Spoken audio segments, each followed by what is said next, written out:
I'm Aaron Chatterley. I'm the founder of Feelunique. We are Europe's largest online beauty retailer.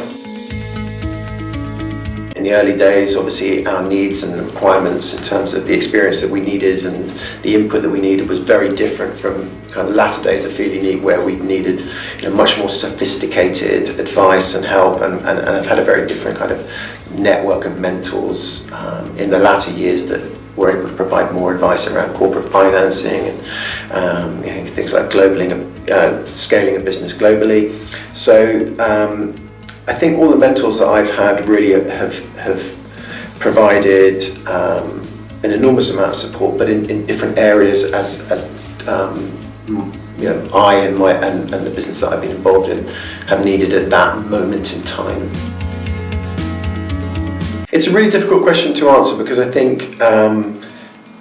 all of the mentors that I've kind of had or worked with in my career have added some degree of value. I think the one that probably stands out the most in terms of critical success factor is the head of one of the big global beauty brands who I've worked with for a number of years, and where he was instrumental was in helping myself and Feelunique in terms of understanding from the inside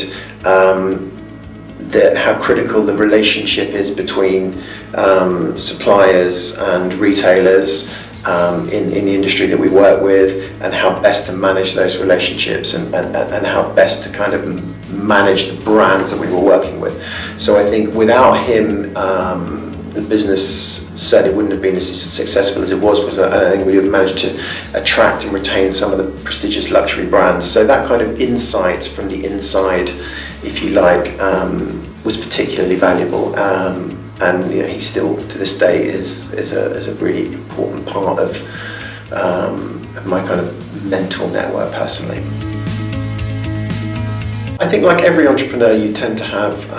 lots of entrepreneurs, you tend to have a fairly innate sense of self-belief, both in yourself, in the business or the project you're working on, and your ability to execute on that. And I think having a good mentor who can help you kind of see a different perspective and bring a different sense to some of the questions and issues that you're facing as a business person, if nothing else, it probably taught me where my limits lied, and as an entrepreneur, that's not a bad thing very often. I think because if I look back over the career that I've had and the businesses that I've had, I think without having had access on an informal and a formal basis to a number of mentors over the years, I can say pretty categorically that the businesses that I've involved in wouldn't have had the success that they've had. So I think if I can provide a similar level of support or a similar level of advice to businesses that are going through some of the things that we went through and some of the challenges that we faced, then that's something important that I can do, and something I'm really happy to get involved with.